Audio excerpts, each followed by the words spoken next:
think I'm live. Hello, good afternoon. It's Wednesday, I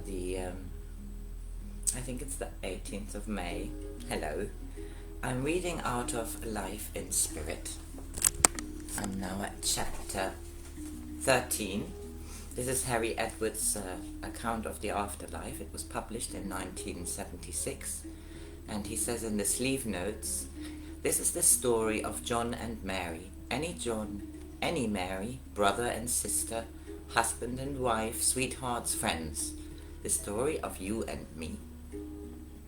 But with this difference, John and Mary have died and have entered into the new life in spirit." Harry Edwards was known throughout the world as a famous spiritual healer. He ran a sanctuary, and this is his book about the afterlife. And we are now at chapter 13, the Nurseries of Heaven. John and Mary were sitting on the portico of the house, reliving their excursions into the way of spirit life, when Mary, thinking aloud, said to John, "I wonder if you have thought out why we do not have to do anything about all the things we have seen or have been taught." After a pause, John said, "Yes, I think that is so. My mind is clear, but I seem to have wanted to know what is necessary to explain the things I've learned here. It is not storing up knowledge mechanically, as one would set out to learn so much as a task and by repetition. I seem to understand why the flowers in our garden are so much more beautiful here than in the other gardens we see. And this can only be because we love our own flowers more than we do others, for they represent to our minds unparalleled loveliness." A little later on, Mary said she would like to visit the nurseries where children are received as they enter into their spirit lives. And so it was they found themselves going through a very lovely countryside. The trees were verdant and graceful, the grass a rich green and interspersed with streams and brooks.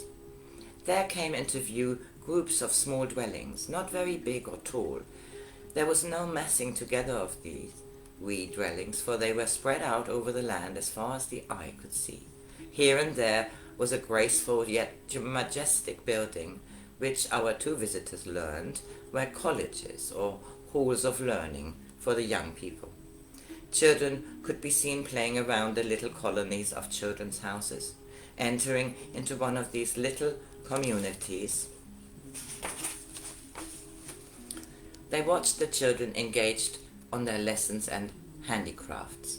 The style of the small children's houses varied, as if the children had chosen their own.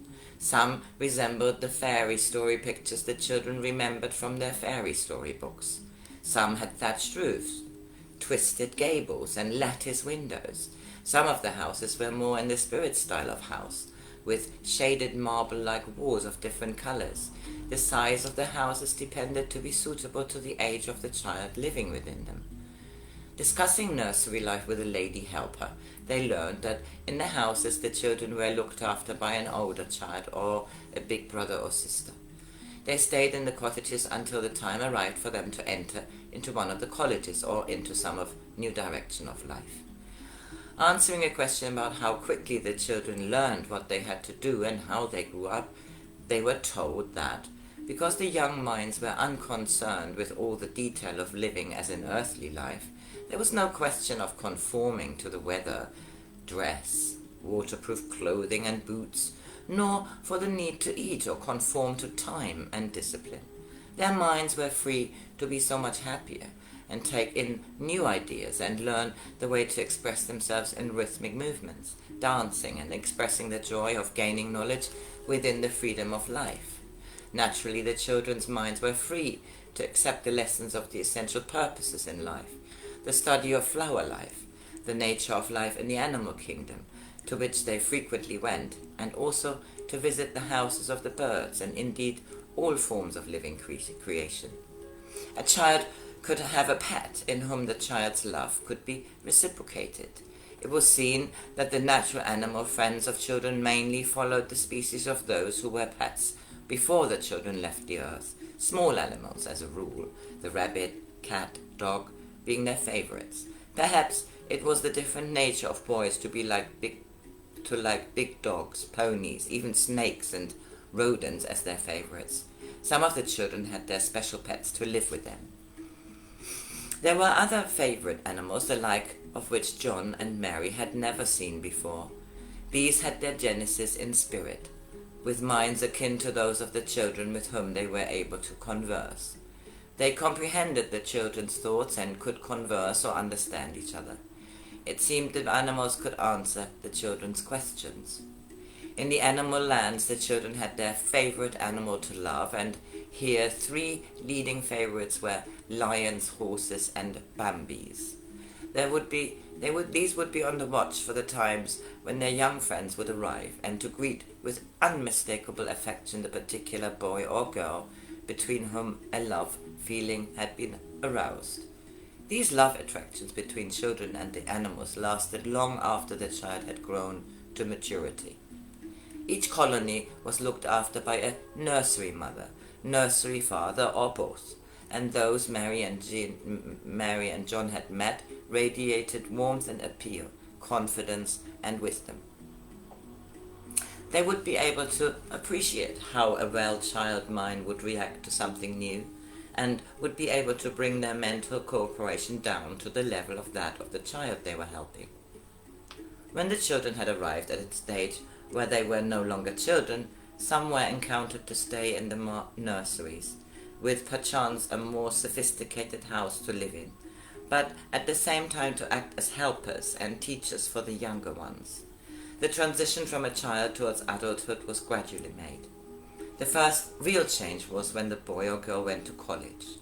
The earlier part of their new experience was devoted to the explanation of the purpose of life, and how service could best be given to God and his children. A girl who showed an aptitude for art and patterns would have a trial period in the College of Art and Design. There was the section which introduced young lives into the mysteries of pottery and porcelain. The mind of an inquisitive nature and anxious to know the origin of things went to one of the many college departments concerned with science. It would be here, under patient and kindly tutelage, they would serve their apprenticeship before entering more fully into the chosen way of life.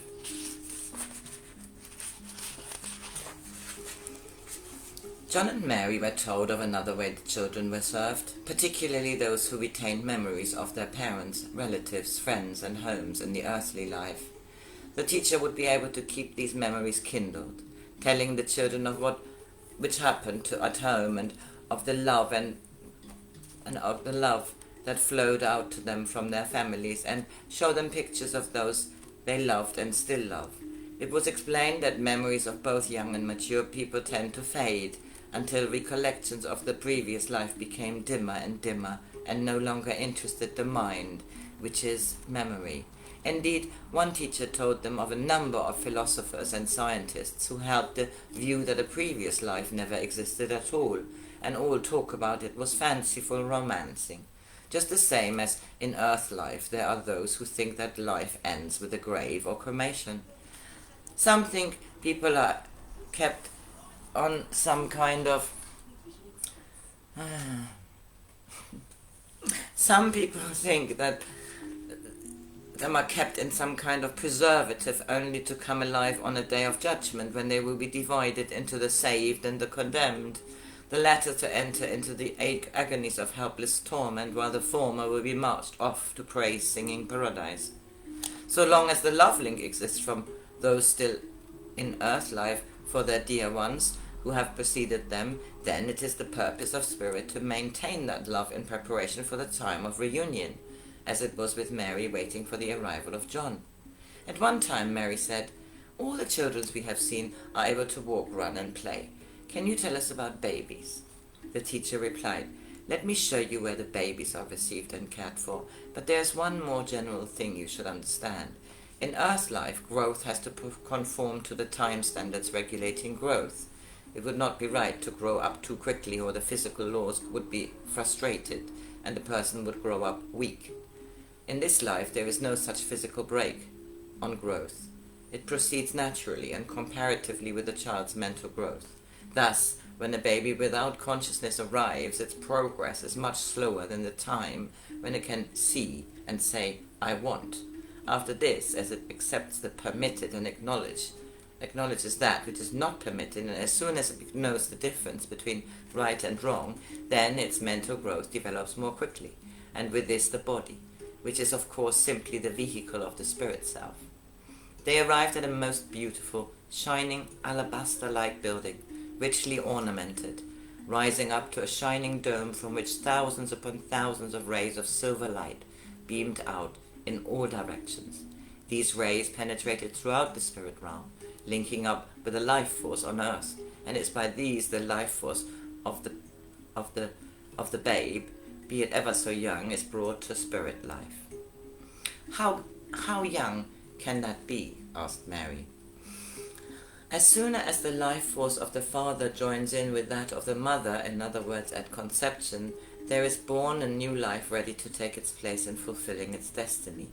Even if, by reasons of the mother's health or by unnatural artificial means, the baby's life is terminated, it is only the physical existence which ends. The young and immature life does not end, but it received here and brought under warm and loving care. The fetus grows and develops well, taking far, far less time than it would need in earthly life. It will need nourishment, for is still partly physical, if it has not reached that stage of advancement, for it to accept spirit awareness. As soon as the eyes open and the ears can hear, and as soon as it can use its voice and its hands hold a finger, as soon as its mind, through its brain, becomes aware of these things, and is able to receive strength to accept spirit growth and development, then the need for the equivalent of physical nourishment is dispensed with. Entering this wonderful baby's hospital, they saw a spacious central hall of such beauty they were held spellbound. From this central hall, avenues led off in a number of directions, and so long were they, the visitors could not see the end of them. A lady dressed like a nursing sister came up to the three visitors, and beckoned them to follow her. They were taken into a spacious room whose dimension it was not easy to calculate. They seemed to be extendable. The dominant color theme was a warm shade of pink, possessing a vibrant, living radiation, which seemed to be everywhere. Seated in the room in no disciplined or regimented order were scores upon scores of nurses, sitting quietly, and many of them could be seen to be holding something very small. I believe they are holding babies, Mary whispered. Yes, they are, immediately commented the sister. Now, come here and watch. We are expecting a new arrival. They gathered at the side of one of the nurses, who sat still and quiet as if she was a statue, her hands held out in front of her. They all remained motionless. Then an illumination came to the nurse, and a beam of shining sorry.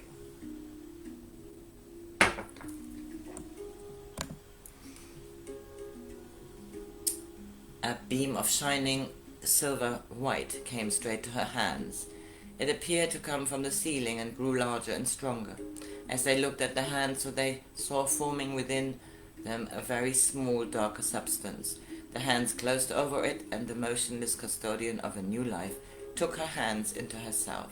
Her eyes were closed, but on her saintly face was a suspicion of a smile of contentment. Right, so I'm going to read this in two parts. This is the first part of the Nurseries of Heaven, and it is chapter 13. I will finish it tomorrow. Oh, wow, it's only 1.5 pages. Seems hardly worth stopping now, does it?